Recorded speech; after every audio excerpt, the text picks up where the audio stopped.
The jury room was quiet, save for the hum of the old air conditioner. 12 citizens, tasked with a weighty decision, sat around a polished oak table. The foreman called for the first vote. Hands went up, 11 in unison, pointing to guilty. But one hand remained firmly on the table. Verity, a woman with thoughtful eyes and a quiet resolve, looked around at the 11 raised hands. A ripple of surprise, then impatience, spread through the room. "Not guilty," she stated, her voice clear. Gunnar, a man whose patience was as thin as his tie, sighed dramatically. "Come on, Verity. It's an open and shut case. We've been here for days."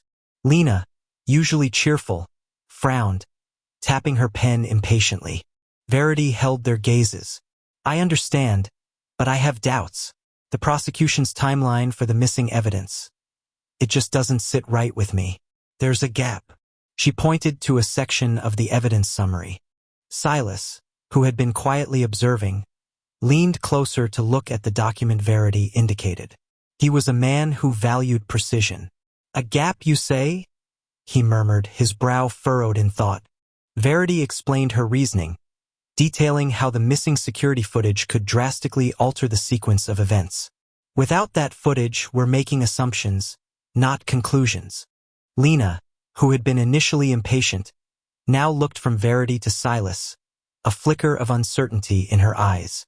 "But the witness testimony was so strong," she offered, though her voice lacked its earlier conviction. "Witness testimony can be flawed," Verity gently reminded them. "Memories fade, details blur. We need to rely on tangible evidence, especially when someone's future is at stake." Gunnar, still skeptical, scoffed. "So, one missing video clip changes everything?" The defendant looked guilty. Verity then pointed to a small, almost unnoticeable detail in the police report. "Look at the timestamp here, compared to the witness statement."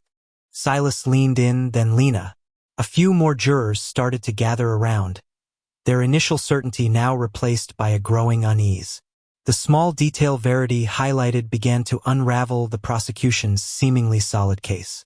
The room, once filled with impatient sighs, was now buzzing with quiet, thoughtful discussion. The 11 jurors who had been so sure now saw the cracks in the foundation of their initial verdict. Injustice, they realized, had almost slipped through their fingers. The foreman, seeing the shift in the room, called for a new vote.